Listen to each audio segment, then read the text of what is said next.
Okay, hello and welcome to the Patent Literacy Symposium. And this session, Stop the Stall, Moving Fragile Adolescent Readers Forward. My name is Maggie Serpolowski and I am joined by my colleague, Andra Bell. We are so excited to facilitate this session for everyone. Before we start, we have a few housekeeping items to review. You can access the presenter handouts for this session, the presenter bio, and the conference schedule on the patent website, and the link is provided in the chat. Just as a reminder, this session will be recorded. We will be stopping periodically for questions as they arise. To access closed captioning, click on the icon CC Live Transcript on the Zoom control panel. If you experience technology difficulties, please go to the Technical Support Guides area above the schedule on the symposium page. Please keep your video feature off and stay muted to eliminate any potential distractions during the presentation portion of this session. We would love for you to tweet out or share out on social media all you are learning from the Literacy Symposium. The hashtag for the symposium is #PatentLit2022. And now it's our pleasure to introduce you to Marilyn Sprick. Thank you very much. I'd like to start out by big shout out to Patent for the wonderful literacy work they're doing in your state. I'm from the state of Oregon, and so it's just really exciting for me to be with you virtually rather than climbing on a plane somewhere. So I'm going to ask you to feel free to actively use the chat. Maggie's going to help me kind of watch out to see if there are comments or questions that we want to address as we're moving through this hour that I've got with you. I want to thank you for your time, your hearts, and what you do with children. You make a huge difference. And in my head, those of you that are on the front lines teaching kids are certainly the heroes of the day because you do make a difference with the kids. So we're going to be looking at fragile adolescent readers, and I'm disappointed and dismayed that we have as many students out there that are struggling to read as we do. But there are things that we can do. There is a hope that we've got that we can turn things around for many, many of these kids. And for every child, every adolescent that we change the trajectory of their reading skills, the greater the likelihood is they have more life opportunities. So I'm sure that's why you're here too. And so we share that passion. I really should be retired, but I understand that literacy nerds never go away. We just kind of keep hanging in there as long as there's hope for changing some things with kids. So what we're going to be doing as we move forward is we're going to be looking at, are there ways we can leave those reading doldrums behind? And my guess would be, you know exactly what I'm talking about. We've got kids who read poorly, and so they're disengaged, they're discouraged, they're disappointed, and at some point they become disenfranchised with the educational system itself. And so we want to do all that we can to change that for them and go beyond hoping that things will change just by their trying harder, because we do know, of course, that motivation is a difficult problem with these kids. So we're going to be looking at, as we move forward through the materials, we're going to listen to 3 students that I like to use kind of as my student anchors in terms of talking about what we can do for the kids who've been left behind. So we're going to listen to some students. We're going to look at some data that really explains to us why we as instructors are incredibly important to these kids. We're going to look at what works with adolescent poor readers. What elements do we need to have in place to turn things around for them? So we're going to look at some specifics. And then we're going to look at a riveting example of an MTSS example that we've got in with some middle school age students from Los Alamos, New Mexico. Their data is new and their stories are new. And so it's another exciting way that we can share things that can be done for our adolescent poor readers.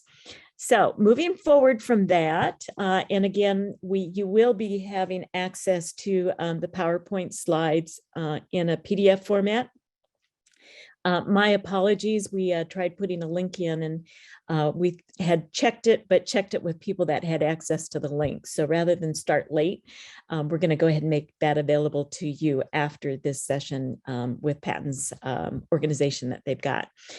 So we're going to look at, first of all, when we look at adolescent poor readers, we're going to look at comprehensive intervention as being research-based.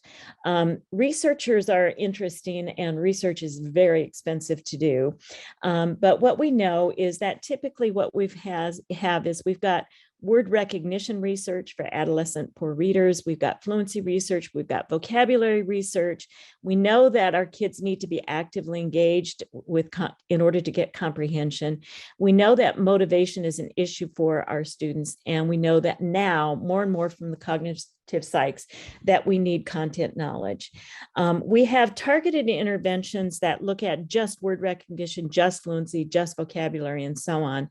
But what we're finding is that one way that you can motivate kids is by working on all of those things simultaneously, because what the kids have to do when they're reading in the classroom is they have to put all of those individual pieces together. And Scarborough talks about a rope where we're twisting things together.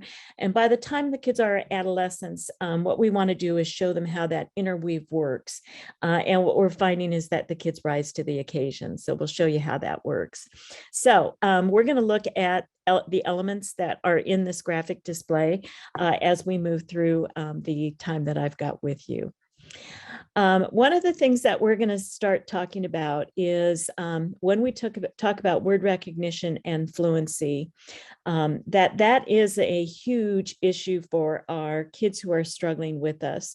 I titled this workshop, Stop the Stall, because one thing that I think we are oftentimes not aware of is the data that indicates that all of our kids by the end of 6th grade just kind of stop moving forward in terms of fluency. So we're going to look at the blue lines. These are kids at the 10th percentile. And what you can see is at 1st grade, 2nd grade, 3rd grade, 4th grade, 5th grade, 6th grade, and then we're starting to slow down, start stalling out somewhere right around between 6th and 7th grade. The same thing happens with our kids who are reading at the 20th percentile. Those are the orange bars. You see that they're moving up in terms of fluency. We hit 6th grade and it just plateaus out. Kids, even at the 50th percentile, they hit, they're the gray bars, they hit the 6th grade and everything stops in terms of progression. Kids are 8th grade, same thing happens there. And of course, our high-performing kids are topping it out relatively early on, but continuing to make progress until they get to the point where fluency is irrelevant because they've topped out the articulatory system. So what we're seeing in the data is that without intervention, everything kind of just stops in terms of moving forward with that issue of fluency. Now, I know we're thinking, well, you know what, by the time the kids are adolescents, they need comprehension. And that is exactly right. Exactly right. We want them to work on skills that will improve comprehension, because that's what reading is all about. So what we're going to start is we're going to look at why this fluency issue is important and why we need to deal with it as the kids are moving through and hitting that plateau, why that isn't sufficient. And probably the best way to do that is to listen to 3 students reading. These are my anchor students. And so what we're going to do is we're going to listen to 3 students reading a 6th grade reading passage. And what I want you to do is just listen for the difference. Those of you who are interventionists, we're so used to hearing kids who read poorly that sometimes we don't have that point of reference in terms of what they're competing with. So we're going to start with just a little 30-second sample of Hannah reading. And I want you to do some thinking as you're listening to her, is whether you think she's like an A student, a B student, or C student, or whether she's likely to be one of those. And so we're going to take a listen to Hannah reading Ocean Harvest. Here we go. Many different organisms live in the salty water of the world's oceans, and one of the most useful and nutritious is seaweed. There are thousands of species of seaweed that grow in different shapes and colors. Seaweed grows in small bunches or in vast underwater forests and attaches itself to objects or to the ocean floor. Seaweed absorbs nutrients from the water and like other plants, makes its own food. Also, like other plants, it needs sunshine to produce its own food, so it grows mainly in shallow water. A single plant can be very short or as long as 300 feet. Okay, that's 30 seconds with Hannah. And as I listen to her read, I think, life is not fair because she obviously has mastered the foundational skills that allow her to read unpracticed text with ease and fluency. And you can tell that she's understanding what she's reading. Okay, so that's Hannah. And here we go with Anna. Anna is one of the students that I worked with about 5 years ago. And she was also reading the 6th grade passage. And here we go with Anna. Just for the sake of time, Anna is going to start reading with seaweed that you see right there. And I'm just going to let her read for a little while so that you can hear the difference between Hannah and Anna. Oops, hang on a sec. I'm going to make my sound a little bit louder there. Many different organisms live in. Oops. Okay, here we go. Seaweed grows in small bunches or vast underwater forests and achieve itself to objects or the ocean floor. Seaweed absorbs nutritions from the water, and like other plants, it makes its own food. So you can hear as Anna is moving along. Initially, she started out strong, that seaweed grows in small bunches or vast, she's doing okay there. And then she hit attaches. And she knows that she's not reading it correctly. It doesn't make sense. She tries to go back and fix it. And what you can do is you can hear the confidence just going and comprehension as well, because she's struggling just to get at the words.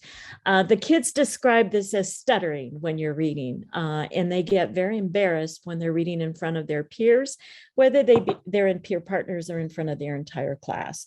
Either way, it's discouraging, disappointing, and it throws the kids off balance, and there goes their comprehension. So that's Anna. Nod your head if you've got some kids like that. Okay, now we're going to listen to one other student, and we're going to listen to him for a full minute. His name, these are made up names, but real kids. This is Sam. Many different organisms live in the salty water of the world. Oceans, and one of the most useful and nutritious is seaweed. There are thousands of species of seaweed that grow in different shapes and colors. Seaweed grows into small bunches or in vast underwater forests. So there's Sam. That was a full minute. I let it go because I think it's important to hear what it sounds like. But he was missing even simple words like bunches and forests. And you can hear that disability going on there, and that Sam's future prospects for employment without intervention are going to be very, very, very limited. So we're going to look at those kids. So Hannah, on a 6th grade scale, it was reading 204 words correct per minute with 98, and that put her in the 98th percentile in terms of fluency. So you can see that she's in good shape there and doesn't need any additional work with fluency, nor with word study, learning how to read words like attaches or forests or bunches. And it would be inappropriate in a classroom at the secondary level, middle school, to be teaching those kinds of skills that should have been mastered when the kids were in the primary grades. Then you listen to Anna. She was at the 36th percentile. which is far above and beyond where many of the kids are that we are able to support in our interventions. But she has the same kind of skill deficits that result in not having gotten those skills when she was by the end of third grade. And from that data that we looked at earlier on, the likelihood that Anna is going to be able to go beyond this is very, very minimal without intervention. So Anna is one of the kinds of kids that we're here to talk about. If we don't do something, that child is going to be hobbled through the rest of her schooling. And then we look at Sam, where we've got that very, very painful 40 words correct per minute. And we can tell just by listening to him that unless we do something intensively to turn things around, going above and beyond academic supports in the general ed classroom, that Sam hasn't got a shot at it. So this workshop is here for Anna and Sam, and our hope is to get them as far along as possible so that reading is not painful and that the academic requirements of the general ed classroom are accessible to them, because we know that taking instructional supports with them out into the work world is probably not a likelihood. Now, we're going to look at a little bit of why this intervention is important. And there was some data that I like to share with people that I found absolutely fascinating. And so we're going to start with looking at how the NAEP compares with that issue of fluency. And I'm hitting this hard because a lot of people don't realize that working on comprehension is not going to take care of this problem of fluency. And it's very hard to wrap our heads around sometimes why fluency is so important to comprehension. But here the data is going to show us that. So this is the year 2019 from the NAEP assessment with 8th grade students. And what we found in the year 2019, and then of course COVID hit after that, that we had only 29% of our kids who were proficient on the NAEP in the year 2019 by the end of 8th grade. We had 39% of our kids who were at a basic level and 27% of our kids who were below a basic level. Now, why is that important? Below basic means this: the students have difficulty locating and identifying stated main ideas, themes, or author's purposes. They have difficulty making simple inferences. They have difficulty determining the meaning of a word in context, and they have difficulty making a judgment and giving supported evidence. Those are the kinds of things that the NAEP assesses. Okay, now, NAEP combined their efforts with the IES in the year 2018, because what we wanted to do is look at how does fluency affect those generalized reading skills that are assessed on the NAEP. And what they found, interestingly enough, they only did it with 4th grade students. I wish they would go up through 8th grade, but when you see that stall out effect, the likelihood that this holds as the kids move through the school years is certainly a reasonable inference there. We know that 4th grade students that scored advanced on the NAEP, that's only 4% of our kids, were reading about 160 words correct per minute.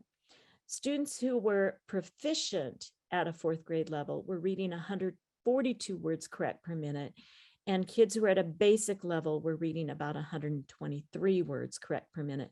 So what you see is this exact correlation from those generalized measures of advanced readers to proficient, correlating really directly with their oral reading fluency.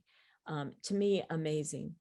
Okay, now, what happens when you look at those below basic kids, what we're looking at is IES divided the below basic kids into high below basic, medium below basic, and low below basic.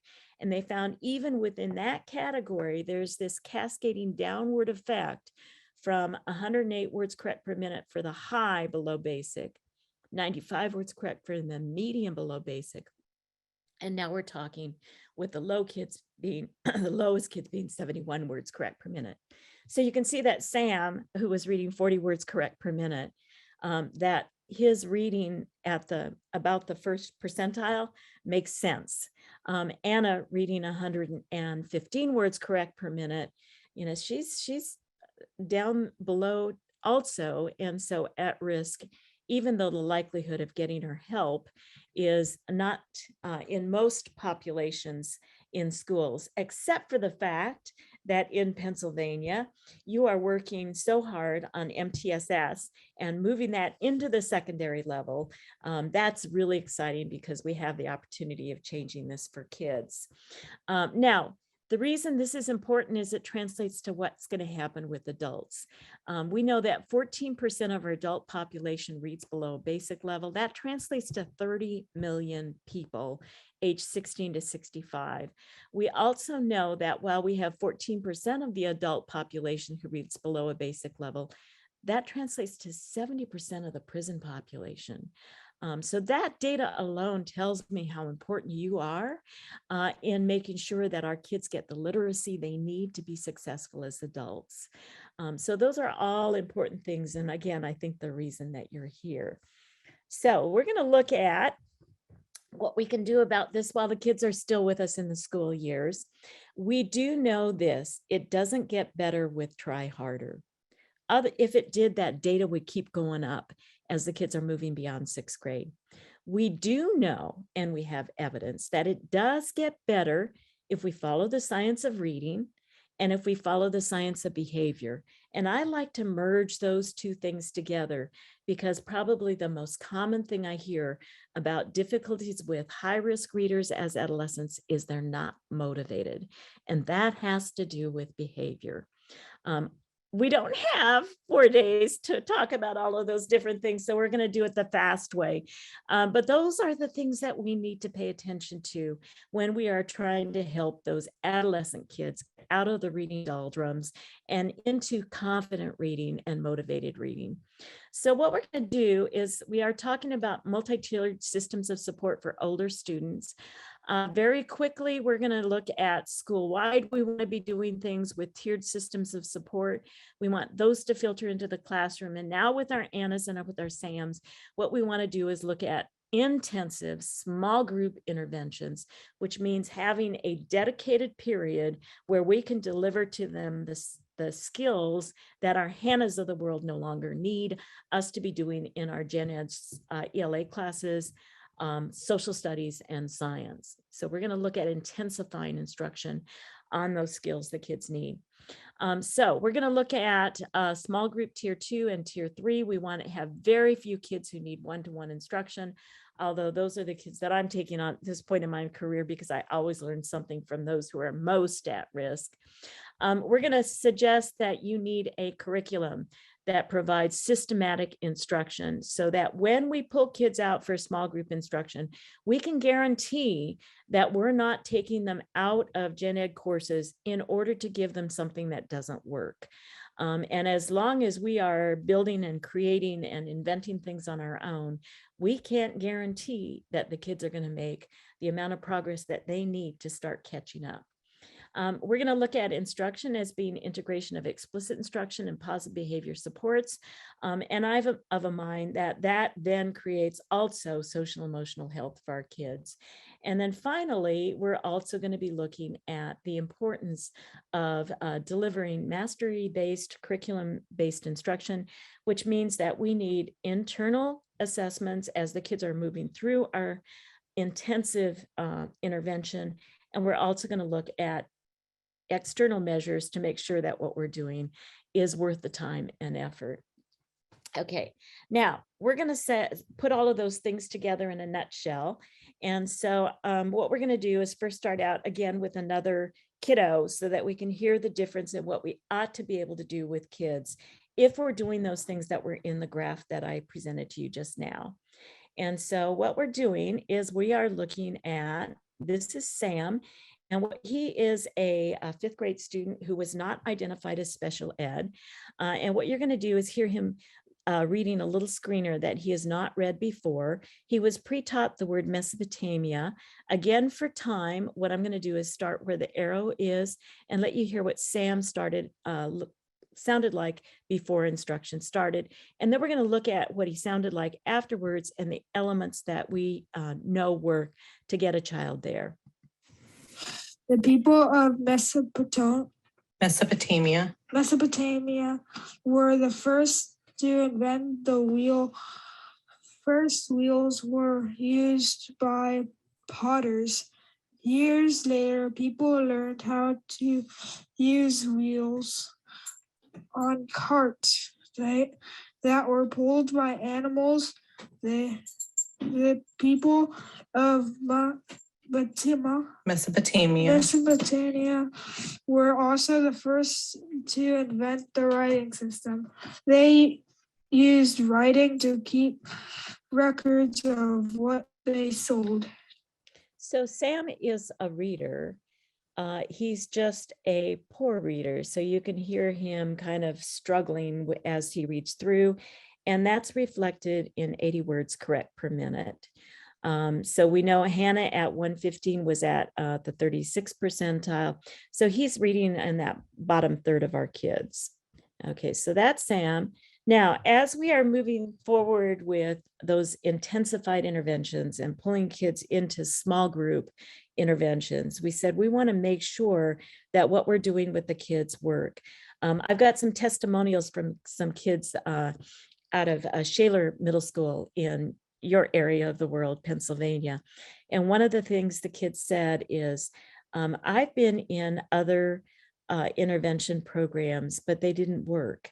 And you could tell that having been pulled out into interventions with the greatest of good intentions, if they don't work, that reflects on the kids, and the kids think it's their fault.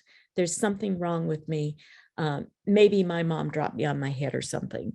And so when we're doing this, we want to make sure that we're using things with a track record that we can document and demonstrate that we can move these kids forward. Okay, so that was Sam before we started intensifying instruction. And this is Sam after he had completed 41 lessons. The people of Mesopotamia were the first to invent the wheel. First wheels were used by potters. Years later, people learned how to use wheels on carts that were pulled by animals. The people of Mesopotamia were also the first to invent a writing system. They used writing to keep records of what they sold. So you can hear the palpable difference there. Without practicing that passage in between, and this took about a little over half a year because he wasn't getting instruction every day. What you saw is he went from 84 words correct per minute, minus 4 errors, started out at 80 words correct per minute. And by the end of the program, he was reading 150 words correct per minute. Now, the difference and the motivation for these kids is they should be able to hear and see via some sort of progress monitoring that what you're doing in your intervention is actually paying off and working for kids. Again, if we're just pulling them into a small group for remediation and it's not paying off, it's not something the kids can hear, it's not something that they can see numbers going up so that it's tangible, then we see that motivation not kicking in for the kids. Okay, so this is Sam after he'd worked on vocabulary content knowledge, systematic and explicit phonics instruction with application of decodable text. He worked on fluency and as well as comprehension. All of those things folding together to create that nice bump up at the end of this particular program. Okay, now leaving behind the doldrums, what we're going to do, and I'm assuming that if you've got questions about what you're seeing or wonderings, that you will be putting things in the chat box. And so we're kind of watching out for that. We're going to show you how we can combine the science of reading with the science of behavior. And, again, these are little sound bites for you. But what you're going to look at is we know that from the National Reading Panel in the year 2000, and that research repeated again and again and again and again. And at the end of the session, I've got some references that I'll share with you. But we know that one of the comprehension strategies that we need to be teaching our adolescent kids is asking questions. And so in the programs that you are working with, you want to be watching out. Are we teaching kids how to ask questions? I think personally as an interventionist that is probably one of the strongest comprehension strategies that we have there, because I see this when kids ask questions about the text they're reading, and we've taught them explicitly how to ask questions. If they find that their answer, the answer to a question that they have posed is in the text, they get excited, they get involved, they get motivated, they get engaged, and then boom, you've got comprehension going. So we're going to watch a little intro here where we're going to start teaching kids asking questions. And then you're going to watch for guidelines for success. My husband, Randy Sprick, is behavior management specialist, and he's always helped us as we developed reading strategies. And so we teach our kids 4 guidelines for success that you can use in any program, because I want to make this hour with you worthwhile. And so I'm going to have you watch a little video where you're going to see 4 guidelines of success being introduced, and then I'll model for you a little bit about how we use that with our adolescent poor readers as they are engaging in a very difficult task, which is to get better at reading. So here's a little video start. Look at task 2, video 1, introduction. Watch the video, listen carefully, think about questions you have. When you finish, you will share and write questions. Questions that begin with who, what, when, where, why, or how.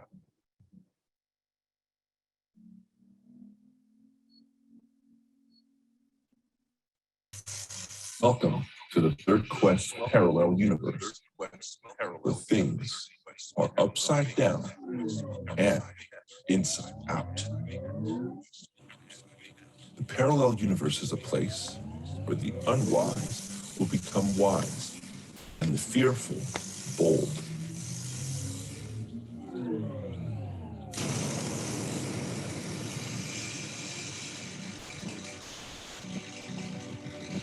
Six students will be drawn into the third quest parallel universe. To complete their journey, they will be tested in the following: integrity, perseverance, teamwork, and professionalism. You will follow their path. Will you emerge from the vortex? Will you control your destiny? You will have 5 minutes to ask questions. Ask questions that begin with who, what, when, where, why, how. What is the vortex? Who is controlling the vortex? Where is the parallel universe? How will my journey end? What are your questions? Good. You are good. Good.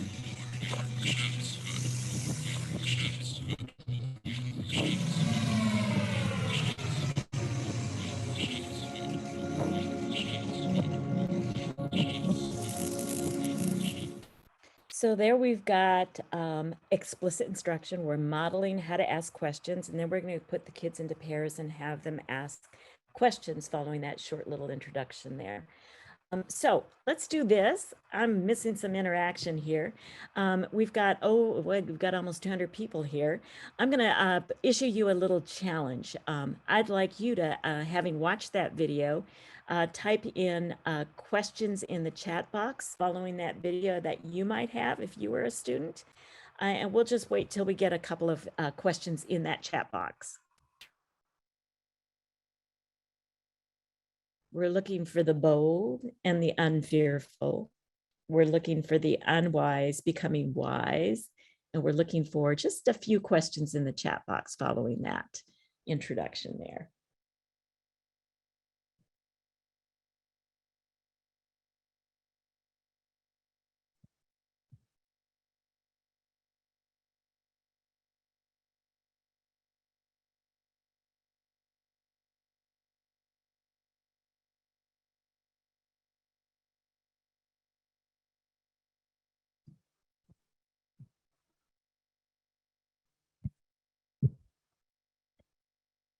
Not sure if you're seeing those, but we do have how will you navigate the vortex.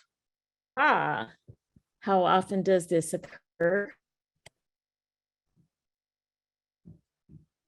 We're having to learn more about it. Okay, so that's the kind of interaction that you want. If we ask the kids to actually do this and hold them accountable, which I'm not going to do with 200 of you there, what we do is we have the kids get going with that. And by putting them in partners, if we had taken the time to do a breakout, you would have also been generating questions, especially if I had given you a little heads up that we're going to do that.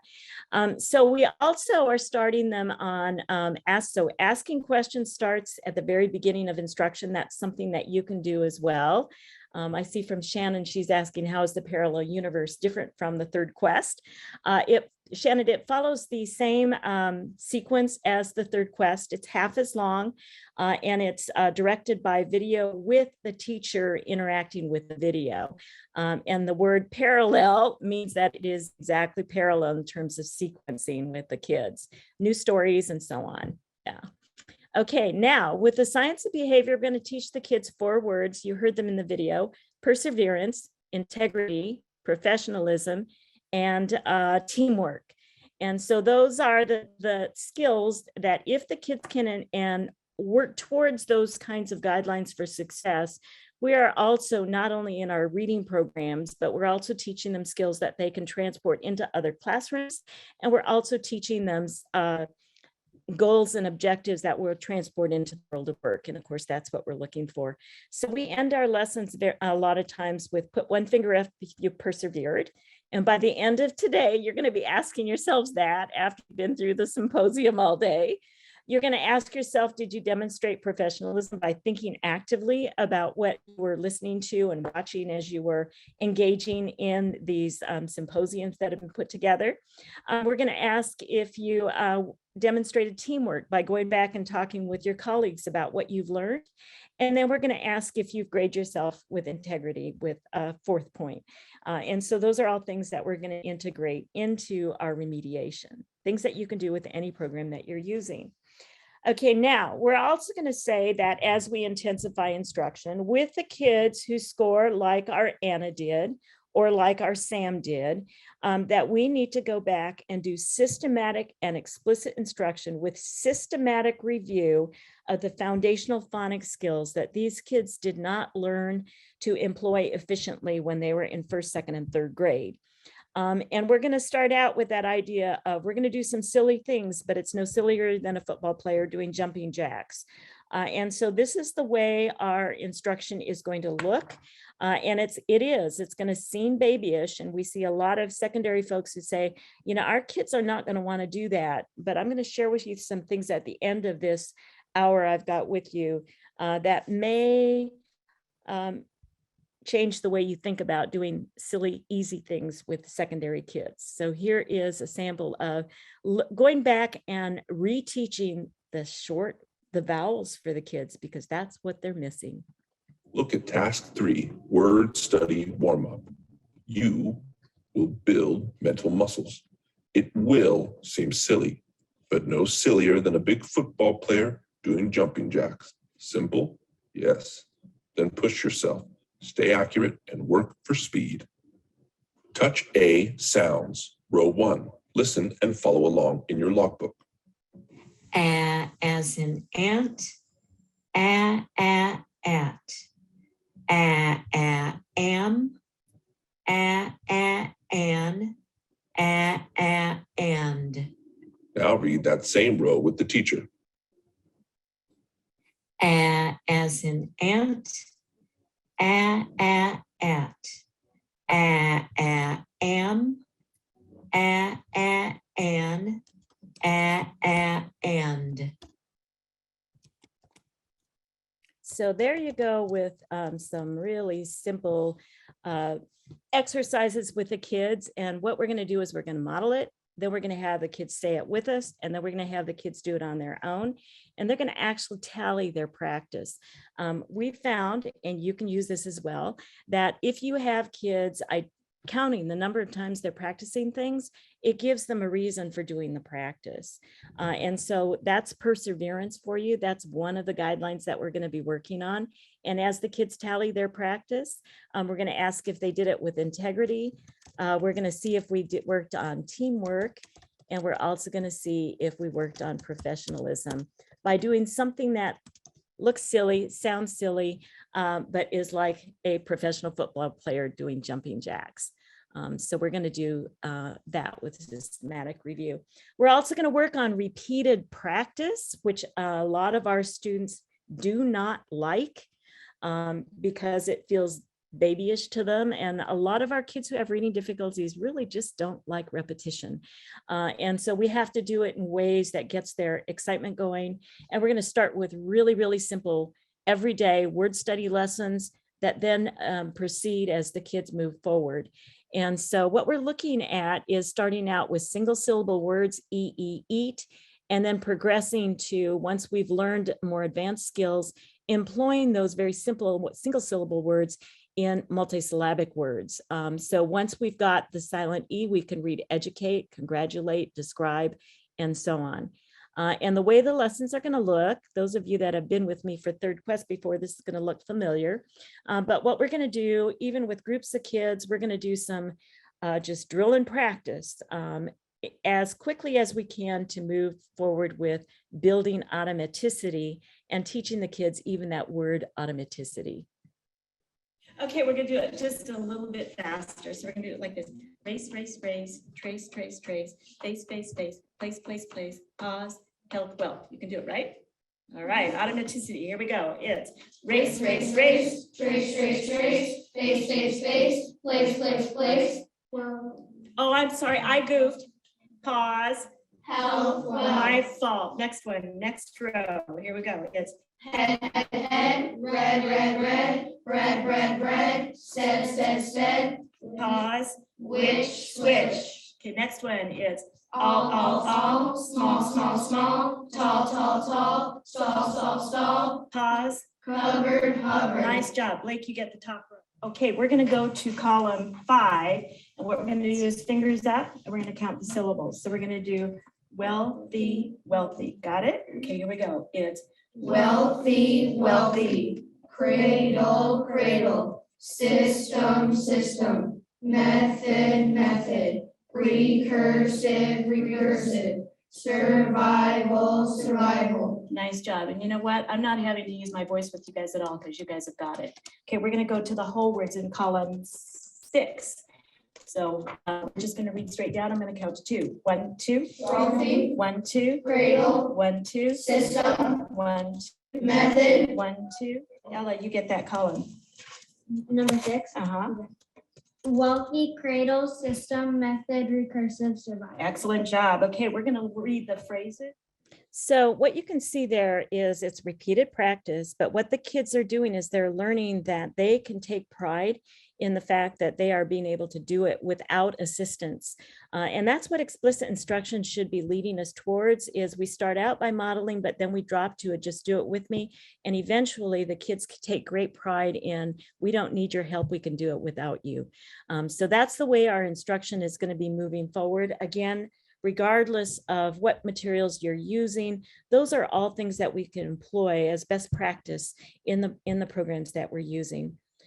We also said at that earlier diagram, when we said we wanted to work on building those missing foundational skills for the kids in a way that is as grown up as possible, or appeals to their maturity to whatever degree possible, and then explaining the whys of needing automaticity. We're also going to look at the importance of teaching vocabulary with student-friendly definition, with interactive activities, and then repeated practice and use across the programs that we're using. So this is an example of our teaching the kids the word myth. And so you want to watch for those elements. Introducing the word, having the kids say the word, student-friendly definition, and then interactions for the students.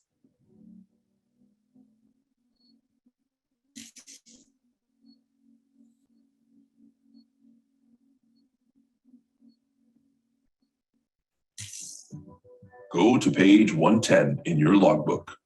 Memo to You Know Who from Quest Central. You are midway to the last episode in the Parallel Universe Season 1. Do a quick checkpoint. How many words per minute have you improved thus far?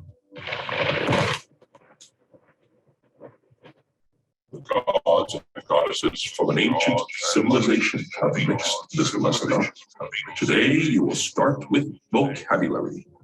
Look at Task 1, Vocabulary. The first word is myth. Say myth. How many syllables are in the word myth? Just one.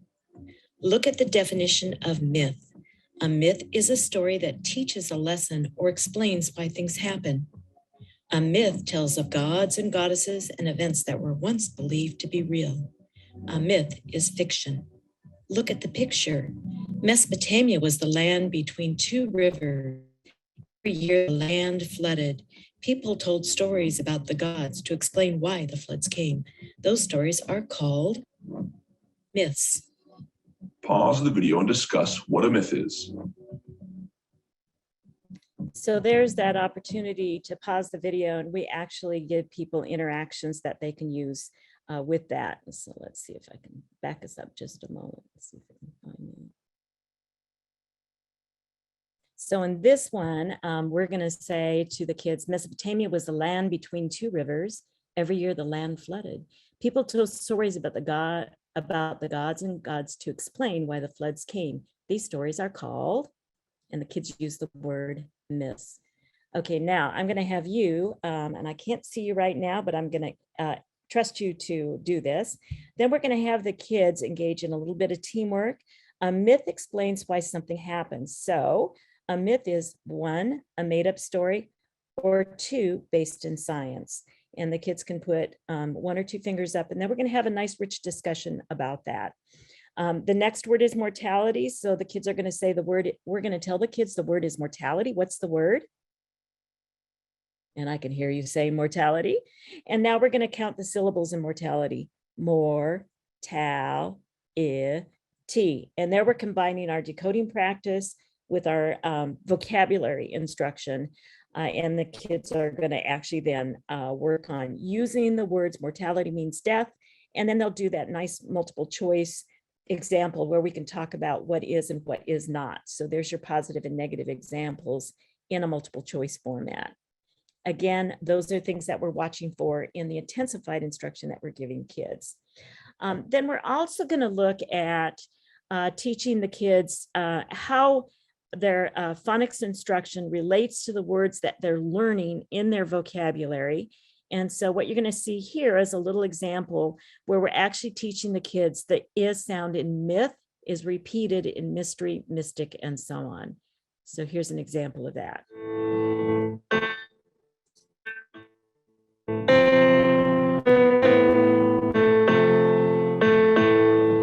Touch Task A, related words. Look at the first word. The letter Y says I in the word myth. The pronunciation of myth will help you read the related words. Listen to the teacher read the related words. Myth, mystery, mystic, mystical, mystify. Read the row to your coach. So what we're going to actually do is now we're reading it to the coach, and the kids are going to circle a logo down here after they've practiced. And so what we know is, and with good explicit instruction, that you get at least 3 correct responses of practice on any skill that we're introducing to the kids. So whether we're doing instruction in another program, in a teacher-directed program, we're working for those at least 3 correct responses as we are moving through the practice. Parallel universe, because some of the samples that I'm showing you here are guided by a video. It directs teachers and kids on the number of times they need to practice. And then there's that circle the logo, tally the practice, or check it off.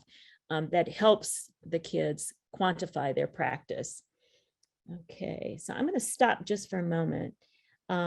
There's a question about, will you be covering how we can tie this program into an IEP goal? Oh, I wish we had 10 days. I'm sorry, I'm not going to be able to do that with you.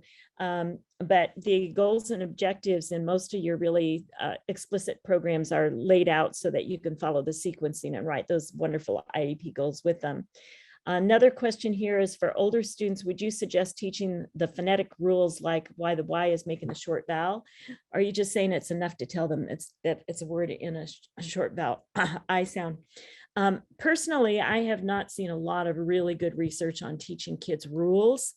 And what we've done is done it by teaching word families, just because when you stop and go through a rule, it takes a long time to get to the response. I don't teach the rule when two vowels are together. The first one does the talking and the second one does the walking, because that works less than 50% of the time. So the one rule that I do teach the kids is the silent E rule, dropping the E when you add ing, spelling rules that the kids will need. But I tend to go light on rules, again, just because they have to remember the rule and then go through the rule to get to the response. So again, I haven't seen good research on telling us how much is enough and how much is not. I do teach the rule, if you see DLE, CLE, PLE at the end of a word, that's a syllable. So we're going for high function ones. Excellent question. Okay. The next thing that we're going to look at in terms of teaching is application in text. And this is one that I feel really strongly about. You can go back and you can teach the kids phonics, but if we don't teach them that they can employ their phonics when they're reading, then they go back to look at the initial consonant, think about the context, think about the syntax, think about the picture if there is one there, and they end up sounding like they're guessing. They start stuttering as they're reading. So when I'm looking for intensifying instruction, I look for these kids who lack fluency, a program that provides decodable text. And so of course in the programs, because I feel strongly about that, in the programs that we've done, we do employ in every lesson a decodable passage for the kids to practice their skills in. And then because research also indicates we need repeated reads for accuracy, expression, and rate, we also recommend that you do that as well in whatever programs that you're working in. And that embedded comprehension comes out of that. There's a new IES practice guide that came out that talks about setting a purpose for repeated reads rather than just read for speed. And we certainly agree with that while the kids are doing their accuracy work, we want to work on comprehension simultaneously, and then repeated reads for accuracy, expression, prosody, because that gets at comprehension itself. And then lastly, for rate, although that's the one that's measurable for the kids. Okay, I'm still watching to see, yes, if there are other questions or comments as we're going through it. When I'm working on programs for older kids, another thing that I really, really love to do is make sure that our remediations have an internal progress monitoring system. And the reason for that is the kids should, if we're doing really great explicit instruction that has systematic review, we ought to be able to see and hear the progress the kids are making on what we've taught. External measures don't do that until the kids have gotten far enough along in whatever program you're teaching. And so we like to have our kids at the end of every 10 days or so do an internal progress monitoring that reflects and captures what they've actually started out learning in our intensified reading instruction. And so you can see this is student number 1 who started out with 52 words correct per minute. We said by the end of the first roughly 10 lessons, we want to see a 6 word correct per minute bump on a decodable passage that the student has not practiced. And we want 98% accuracy so that we're reflecting not only speed, but that the kids are mastering it, the skills that we're teaching with accuracy. So you can see that this kiddo went from 52 words correct per minute to 75 words correct per minute, now on an easier passage that's key to what we've taught, but the errors have stayed a little bit high on errors, so we repeated that assessment. And you can see by the next assessment that is now harder because more skills have been taught. The kiddo is reading 82 words correct per minute with just one error. And the goal was only 62 words correct per minute. So we've established the goals that we're setting for the kids. This kind of diagnostic work makes it possible for us to say that we can guarantee that the kids are going to make progress. And that's what you want your intensified instructional programs to do, is to guarantee that you're going to see progress, and that we use a diagnostic process to determine if there are problems that the kids are having difficulty with. So for example, if we have kids who are starting to plateau out as they're moving on progressively harder and harder passage, we're going to ask, is there an absenteeism issue, so that we know where to put our interventions, our efforts in terms of helping these kids. Okay, now somebody's going to say, can you tell us what to do about absenteeism? We need another 2 days for that, but there are resources out there. And if you email me at Marilyn@AncoraPublishing.com, I can send you some resources that you might look at. So my email address is Marilyn, MARILYN, @AncoraPublishing.com. Thank you, Andrea. Oh, okay, Andrea. So what we're going to do then is we're also going to say that this, whatever we're doing, needs to generalize. So we have to have external progress monitoring. And what I shared with you at the beginning of this session, and we're nearing the end of it, that I would share with you a success story to know that this can work for our adolescent poorer readers. This is from Los Alamos. They started doing interventions with their students, in 6th grade students, in November of this last school year. They started with universal screening of their older students. They had state tests and so on that they were doing, but they didn't have anything that measured fluency. So they assessed all of their kids. This is a literate population. The kids all have computers. And so what they found was they had a whole slew of kids who were really good at guess and go on a computer and punching the right buttons. But when they did a universal fluency screener, they found a lot of kids who had fluency issues because they were lacking foundational reading skills. They intervened with those students. And in the grade school that I'm going to share with you, this was about a third of their kids that they actually intervened with that were not special ed students. They provided them small group intervention instruction in the materials that I've been sharing with you. And they did it 2 to 3 days a week, either before school, during school, or after school. The curriculum again followed the science of reading, and we find if you have a program that follows the science of reading, it will work. And then they did progress monitoring internally, like I showed you just now. And this is their external progress monitoring at the end of the year. So they started this intervention in November.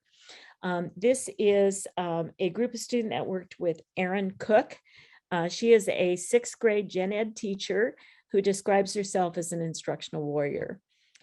Student number 1, across 41 lessons that lasted about 45 minutes each, made a 15-word correct per minute bump across 41 lessons. Look at student number 2. This student went from 124 words correct per minute to 219 words correct per minute. So this kiddo simply lacked foundational reading skills, had plateaued out, but in 41 lessons, look at that bump. Now we've got a kid who's college bound. Okay, now look at this kiddo, 106 to 167. Now that's well above average for the student, 150 being about average, a 61 word correct per minute bump across 41 lessons. This student made a 33 word correct per minute bump, and this one a 44 word correct per minute bump, and was reading 170 words correct per minute. We are doing happy dances. The parents are doing happy dances. The kids and teachers are. Well worth an MTSS effort. In New Mexico, they call that MLSS, but it's the same idea that we're going out, finding kids who without intervention have plateaued out. And what we're going to do is we're going to move them forward. Because this means more from a teacher. This is Erin Cook herself talking about the little experiment that they did with, I believe, 25 kids from her grade school. In Los Alamos, they have 6th grade in the grade school. 7th and 8th grade is their middle school. This is Erin talking about her kids. We're seeing improvements in math. Something that's huge in 6th grade math in our curriculum is story problems and word problems. And a lot of these kids were struggling with being able to figure out what a question was asking because their reading skills were low. And we've seen improvements in their math ability because they can now figure out what it is that they're being asked to do. In math and science, or in science and social studies, I mean, they are more confident in being able to read out loud to their class, to be able to share their ideas. I've had kids who were very reluctant to volunteer to read out loud now love it. And the hand goes up, anybody want to read this paragraph? And they're like, I'll read it. The confidence level has just been extraordinary. So that I'll read it, I'll volunteer, never be done before is a really exciting outcome. And when your interventions are working, given enough time, you will see that transfer to the gen ed classroom. And of course, that is our goal, and well worth the time of pulling the kids out for these bursts of consistent instruction in a program that uses explicit instruction and systematic review, which is really hard to build into if you're trying to do this on your own without a curriculum that does it for you.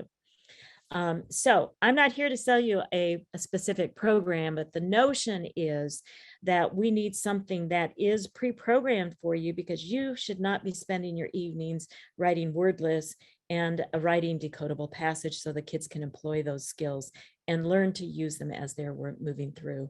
I'm going to leave you with one last thing, and then we're going to let Maggie finish up with literacy symposium things that need to be taken care of, as well as Q&A if there's more time.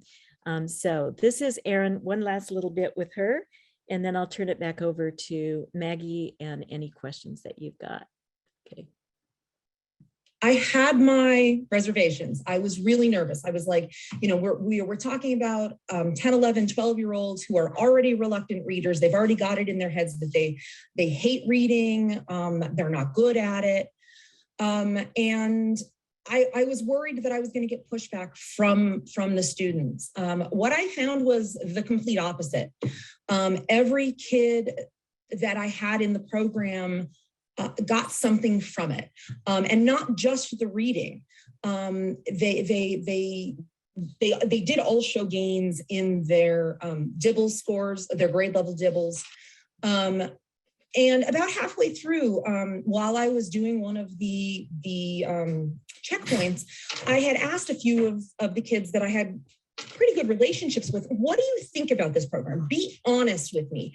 Do you think it's too repetitive? Do you think it's beneath your grade level? Tell me what you think. And they were all like, no, Mrs. Cook, it's really like, I can feel like it's helping me. I can see that I can read easier to myself and out loud. And I'm like, awesome. And these were some of my, like too cool for school kiddos that I was really I really thought they were gonna be like, this is stupid. Why are we doing this? They could see in themselves the gains that they were making. So there's the hope that we started out this hour with you with, is that we could pull these kids out of the doldrums. And when you hear things like, I can feel like it's helping, you hear a low performing older student saying that, that's pretty awesome.